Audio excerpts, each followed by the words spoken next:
Okay, nistuenok itsinutspiaki nuhtu gana. Kistigoni kutasi da kyukastopoa kyakita istispoa. Welcome to today's session here at the Galt Museum. Today I will be talking about Blackfoot legends of the cosmos. These legends have been passed down from generation to generation. The stories transfer the knowledge and skills of the Blackfoot culture, language, and traditions. It is also the right season to tell stories, as Niitsitapi, the winter time, was the time we would tell the stories, and the transmission of knowledge would take place with the stories and conversations between the young and old. Growing up with my parents and the elders of that time, I heard the Blackfoot legends of the cosmos. I remember standing outside on a beautiful night with my mother, showing me the Big Dipper and the Little Dipper, the Wolf's Trail, which is known as the Milky Trail, the Morning Star, and Miohpoisiks, the moon.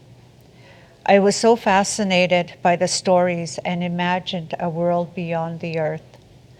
The teachings from my mother included watching the night skies that predicted the weather. Some of what I remember is if there is sundogs around the moon, cold weather was coming. If the dipper sat like it was pouring, that meant it was going to be bad weather. As a young girl, I remember a sun eclipse. And my mother told us to all go inside the house. She closed the curtains and she smudged and prayed. It was a belief amongst the Niitsitapi that we do not witness the eclipse but respect it. The old ones describe Miohpoisiks, the sun beings, as part of our Blackfoot world. Niitsitapi, sun, his wife, Miohpoisiks, the moon, and their son, Miohpoisiks, morning star, gave our ancestors important sacred ceremonies to use whenever they needed their help and guidance in our lives. The Milky Way, Miohpoisiks Mii-oo'h-boo'h-sicks, was revered as a sacred path where the person that has died takes this trail to the next life. The elders would pray for our loved ones passing and mention the path to the afterlife would be taken on Miohpoisiks, which is the Milky Way. Our elders recounted the Blackfoot people's connection to the cosmos in ancient stories about the origins of the constellation Pleiades and the Big Dipper, which are represented also on our teepees. The top part of the teepee flat is those circles that show the dippers and the Pleiades. So the stories of those flaps where there's those 6 circles and then there's 7 circles on the other side. Those stories tell about orphan children who were ill-treated and went to live in the sky as celestial beings. And so those remind us always to care for our children and to understand the natural clockwise flow of the universe. The stories are embedded into our customs, many times shown with our lodge designs and in our ceremonial items. A Blackfoot person seeing those circles at top would understand, that those are related to the Blackfoot legends. And so the top part of the teepee always represented the universe, and then the bottom was, the earth. So that that was how significant the representation of the cosmos were to our people. So I have 5 Blackfoot legends that I will share. They illustrate the relationship that we have with the cosmos. Pleiades is what we call the bunch stars. And so a long time ago, there was a young man. His father was going out to hunt some buffaloes. The young man runs after his father and says, "Father, when you go out and get the buffalo, can you bring me back the unborn buffalo?" The father looks at his son and says, "I will." The father leaves. Later that evening, that night when the father comes back from his hunt, the young boy runs back to greet his father. He runs back and says, "Father, where is my unborn buffalo calf?" And the unborn buffalo calf was a prized possession because for the old women, this is where they kept their dried berries. And then you see it in ceremonial as part of ceremonial items too. So that is why the unborn calf was a really prized possession. And so the father says to him, I forgot." And he walks away and goes into his teepee. The young boy stands around there and he's looking very hurt, very sad because of what his father said. He thinks to himself and says, "My father doesn't love me. My father neglects me. I don't want to be at a place where I am not loved." So the young man turns around and he walks out to the prairie. When he walks out to the prairie, he sees 5 boys. And as he approaches them, he goes to them and he says, "What are you guys doing here by yourselves?" The 5 boys replied, "We asked our fathers to bring back the unborn buffalo calf, but our fathers didn't. We don't want to live at a place where we are not wanted. We are unloved, we are neglected." So the 6 boys went out to the prairie. They didn't want to go back to their fathers, so they started thinking, "What shall we be?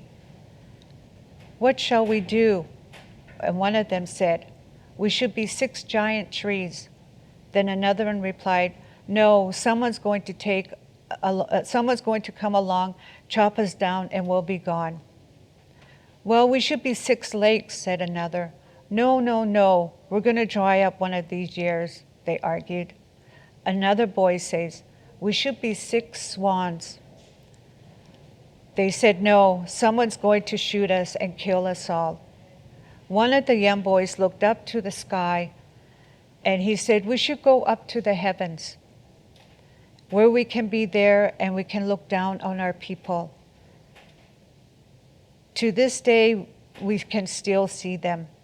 Those 6 lost boys in the springtime, when the buffaloes are starting to be born, these 6 lost boys, they disappear. When the fall and winter return, then you can see the 6 boys come out. Because their fathers did not bring back the unborn buffalo calves, so these young boys will never come out at the time that the newly born buffalo are born. Only when the buffalo calves are older. So our elders would say to us, "Kukuna,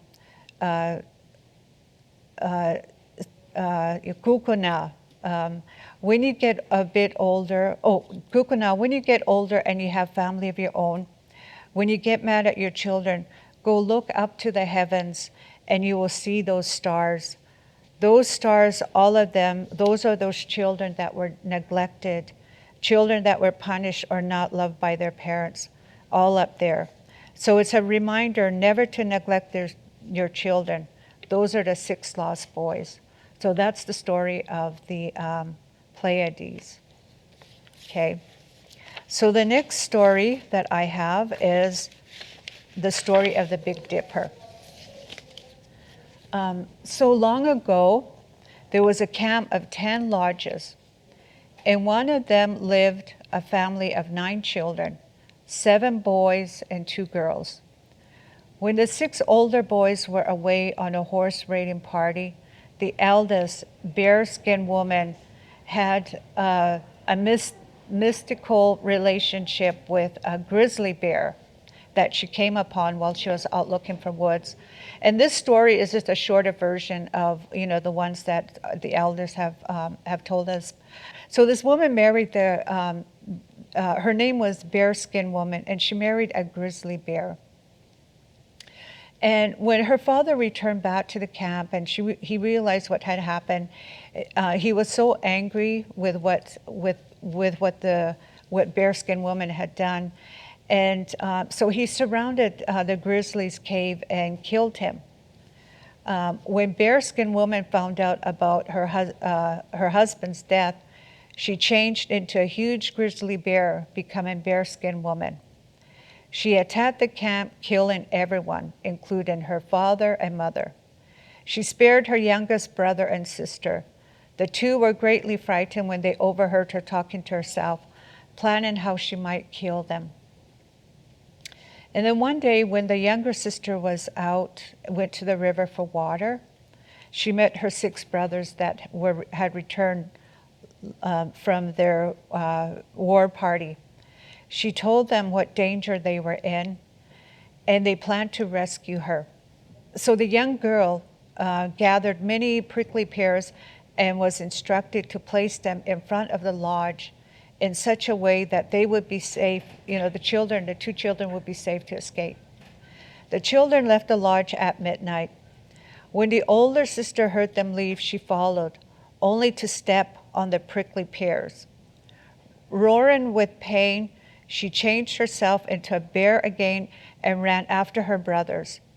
The younger brother had strong medicine powers. When Bearskin Woman overtook them, the younger brother shot an arrow in the air. Immediately, the children found themselves just far in advance of their sister, as far as the arrow flew. Bearskin Woman got close again, but the younger brother waved his medicine feather, which brought thick underbrush in her way. Then he made a lake come between them as she's still chasing them. Finally, in the last effort to escape, he made a large tree into which the 7 brothers and the little sister climbed. But the grizzly knocked the 4 lowest from the tree. She was about to kill them when the younger brother waved his medicine feather and, singing a song, shot an arrow into the sky. Immediately, the little sister rose to the sky. He shot 6 arrows, and each time a brother went up.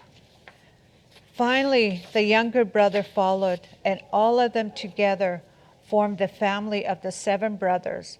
They took the same position in the sky as they had in the tree. The small star is at one side of the handle, is the younger sister, while the 4 at the bottom are the 4 brothers who are not from the tree. And this is known as the Big Dipper, and how it sits. The little sister is the little star at the very end, and the 4 brothers are what make up the cup part of the dipper. So that's a story of the Big Dipper. So the next story is a story of Scarface. In the origin stories of the Blackfoot, there was a man known as Scarface who mystically traveled to the cosmos and experienced assistance with the divine beings, who were the sun, Niitsitapi, and the moon, Gipitaki, or Old Lady, and the stars, Starboy. Scarface was cured of his disfigurement by the sun and brought some of the ceremony related to the Ogan, or sun dance, to the Blackfoot people. So the story goes like this. Long ago, a poor young man named Scarface was marked with a terrible scar on his face. He was rejected by the women he wanted to marry and decided to travel far away to try and heal his scar. He traveled for many days and eventually came to live with Niitsitapi, the sun, Miohpoisiks, the moon, and Miohpoisiks, morning star.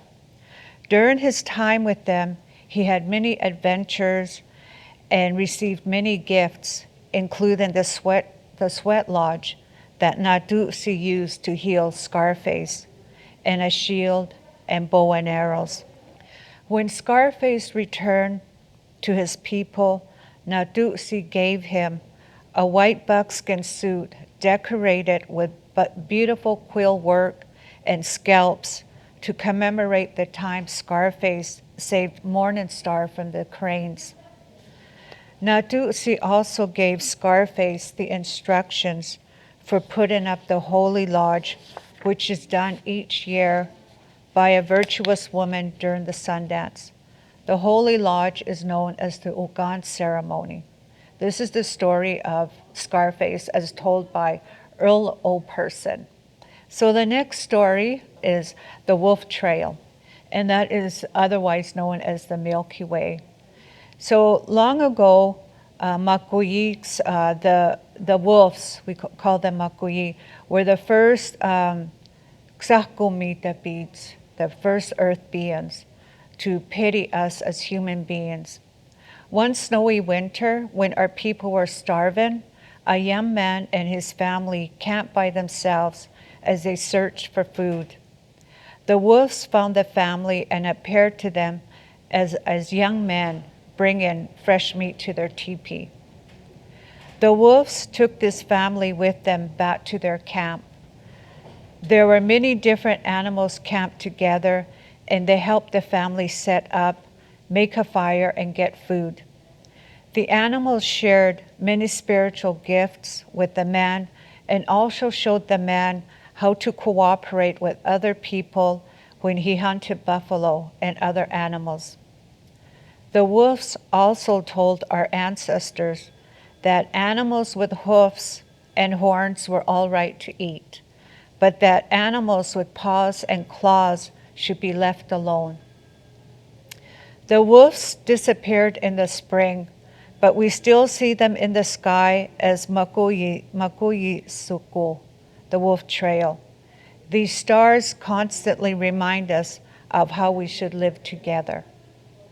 The man who was saved by the wolves invited the important men of the different clans, and he fed them, and he told them the story of how he got saved by the animals and that he was given the powers, and he shared everything with them.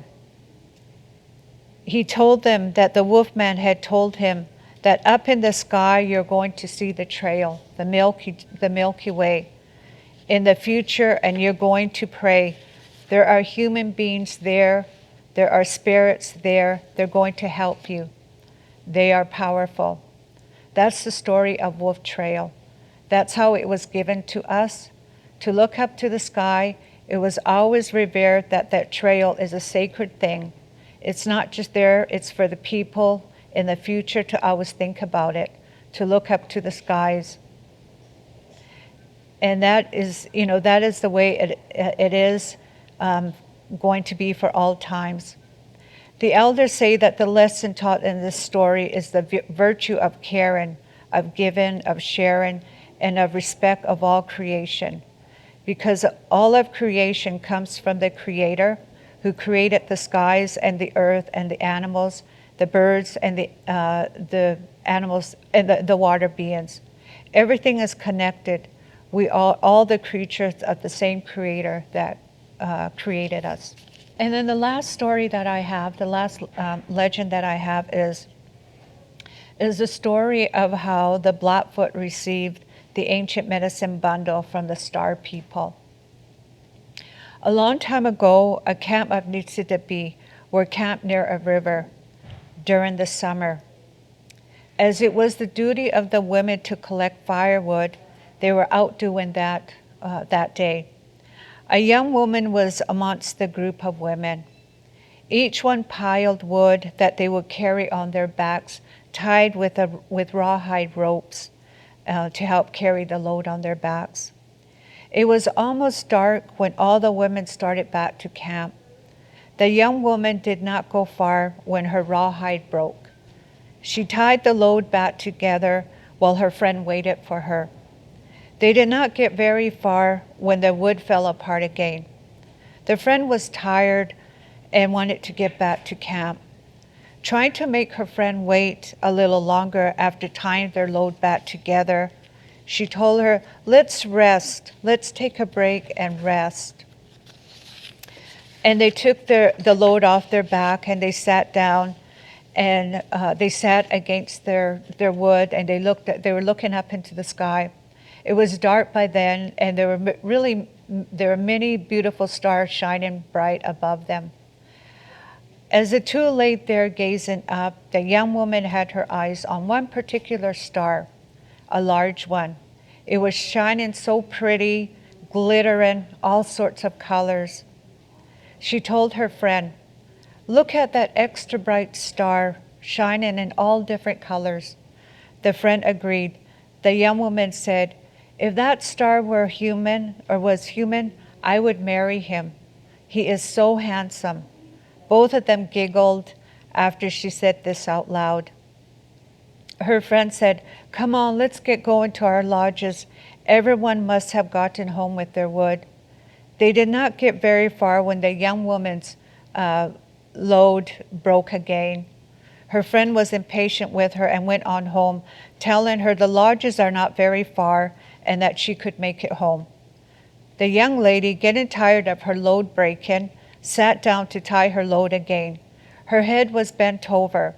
As she was working on her rawhide rope, to her surprise, a young man tapped on her shoulder. He said, "Come on, I have come for you.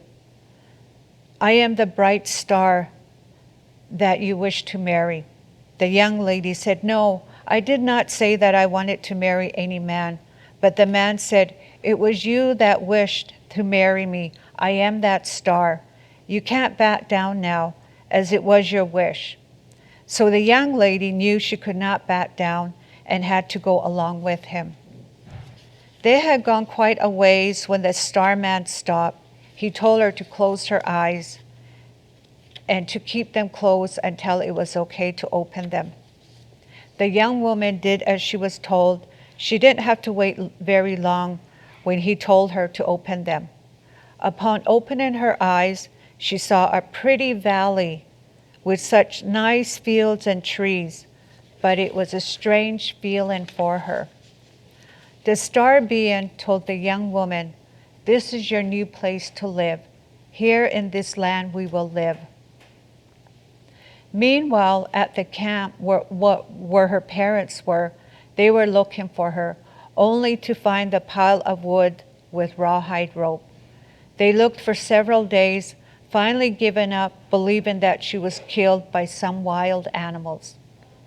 The young woman got very used to the new place she lived. She came to love it. She did whatever the other young women did. She got to know all their habits, their ways, and how they lived. She loved her star-being husband very much. She had forgotten all about her own people and her parents. The time came for the women to harvest harvest their roots. It was time to harvest the wild turnips. By now she had done this many times. She had gone into the fields to dig with her husband. The women made a regular party going out digging for the roots. They would pack lunches and go out digging all day. And at this time there was a lot of wild turnips to harvest. The husband hesitated to allow her wife to go with the women to pick wild turnips. The young woman argued back and said she had been digging there before with the women ever since he brought her there. She told her husband it would be lonely at the camp without the other women, because the husband wanted her to remain at the camp. Finally, the husband agreed and gave in and said, "But you must work along by one of the old ladies that I am going to tell to watch over you, so that you will not forget the restrictions." So the husband instructed to her, "There is a large turnip in one of the fields. Do not touch that large one. Don't even go near it. Hear me, my wife, and stay away from that one large turnip." The young woman promised that she would not go near it and agreed to stay close to the old lady that was to oversee her. The next day, the women went to go pick wild turnips. They worked all morning. About noontime, the young woman decided to break for lunch. The young woman finished her lunch and she told the old lady that she needed the bathroom. The old lady told her, "Go ahead, I'm going to stay here, I'm tired." And so the young lady went to the field. And upon returning on that path back to the other women, she came upon a very large turnip. Seeing it made her stop in her tracks. It was a surprise for her to come upon the forbidden turnip. This turnip didn't in any way look any different than the rest of the turnips in the field. In some mysterious way, this extra large turnip had stirred her curiosity. It was very hard to walk away from the turnip. There was something about it that pulled her to it. She went back to the women and continued working for the rest of the day. But she did not get very many turnips because she was so distracted by what she had discovered. She tried to work hard to get it out of her mind, but it was no use. That night she had a hard time sleeping. The next morning, the women and children went back to the fields, and the young woman joined them. When they took a break for lunch, she hurriedly ate her lunch and left to go to the bathroom. She walked around it a couple of times. She knew she had to get back to the women and didn't have much time. She got a hold of those extra large leaves and pulled on them a little bit. They seemed to give somewhat, and this gave her more courage to pull faster and with all her might. The large turnip came up slowly. She kept on pulling, when suddenly the turnip came out of the ground and she landed on her seat. The turnip left a big hole in the ground. She laid on the ground to look through the hole, which was so deep. A light appeared from the end of it. She then looked further into the hole, and to her surprise, she saw her people's camp directly below her. Tears came to her eyes as she laid there looking down at the hole. She recognized many of the teepees and seen the people walking around. She got very lonesome for her people. Getting up slowly, she started back to the women. She must get herself composure and wipe her eyes. She went back to digging, but still feeling very sad. When she got home that evening, she got supper ready and tried to keep as busy as she could to forget what she had discovered. Her husband came home. They ate supper silently. The husband asked his wife why she was quiet. He didn't wait for an answer. He went on talking, telling her that he already knew why she was so quiet that evening. He said, "I know that you have discovered the large turnip, and you have seen the camp of your people." He was upset and told her, "You should have kept your promise." The young woman became very lonesome for her people and her camp, and it became worse as each day passed. The star man went to go talk to his father, who was the creator, who told him he must bring his wife back to her people, and he must give her something very valuable to all of the people. He was instructed to give her the ancient medicine bundle to take back to her people, so that they shall learn the ceremonies and the songs. The starman husband went home to his teepee with a heavy heart, but because he knew he must let the girl go, he knew all along what had happened to her. So when he sat down to talk to her, he told her he knew that it would not be easy, as this meant the end of his marriage. He told her he consulted with the wisest man, his father, and he will follow what he advised. He told her they must get ready before she leaves. She must go through the mystical powers of the Creator Son. The same power of the great spirits must be given to her to take as a sacred gift to her and her people. Preparing would take 4 days, and on the 5th day, she will be allowed to return to her people. The transfer of the medicine bundle took 4 days. And the wise old man would do all the of this transfer ceremony. And he said, anyone that asks for this pipe to own it as a keeper must pay for it with their most valuable possessions. It is only once in a lifetime to own a sacred bundle like this. The ancient pipe bundle comes from a long way back.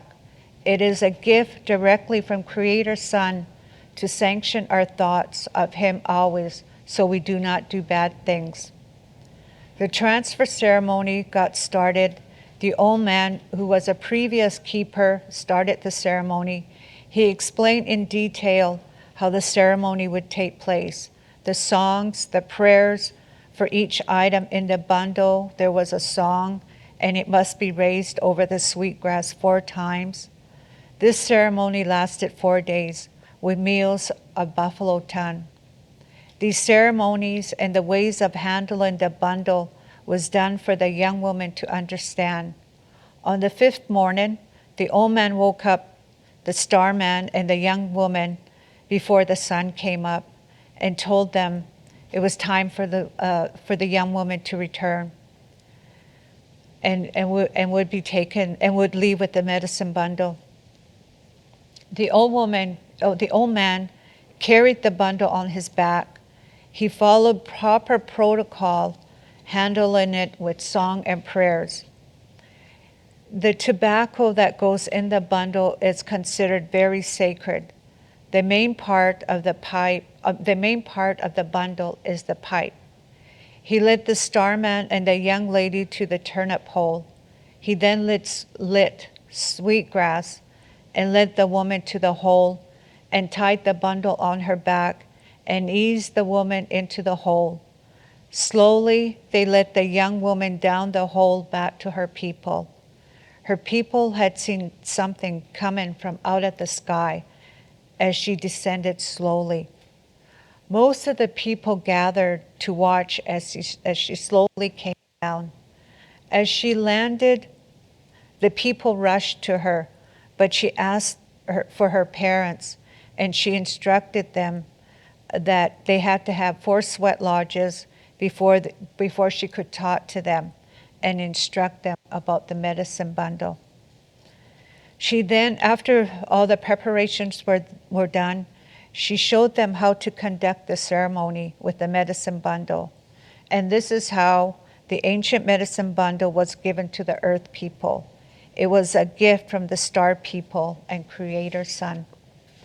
So these are the legends that our elders have taught us about the cosmos and that those deep relationships that we have with the moon and with morning star, Miohpoisiks Mii-oo'h-boo'h-sicks, which is Creator Son. And all these legends relate to the ceremonies that we have today with the ukan, our akugatsasin, our sun dance, our akugatsasin, the sun dance that we have every summer, is a story of Scarface, how Scarface brought that back to our people. Those medicine bundles, a lot of, we still have our ancient medicine bundles, and we believe, as the legend tells us, that those bundles come from Creator, and they come from, this particular one came from the star people. And so that that very connected relationship that we have with the cosmos, is practiced in our daily lives with our prayers, with our ceremonies, our songs. We still have those songs, that we have that were taught to us. So we carry on. We still carry on, that relationship that we have with the cosmos, and it's very interesting because other indigenous people have similar stories. One of the stories, or when I was doing research on Peru. For some reason, I was doing research on Peru, and because some of their indigenous ways and cultures really intrigued me. And what I found out was that they have a place called the Sacred Valley, where the famous Machu Picchu is located in that sacred valley. Well, in that sacred valley, they believe that that sacred valley is aligned directly with the Milky Way. And so they believe, in that Milky Way being the sacred path to, which is similar to our beliefs.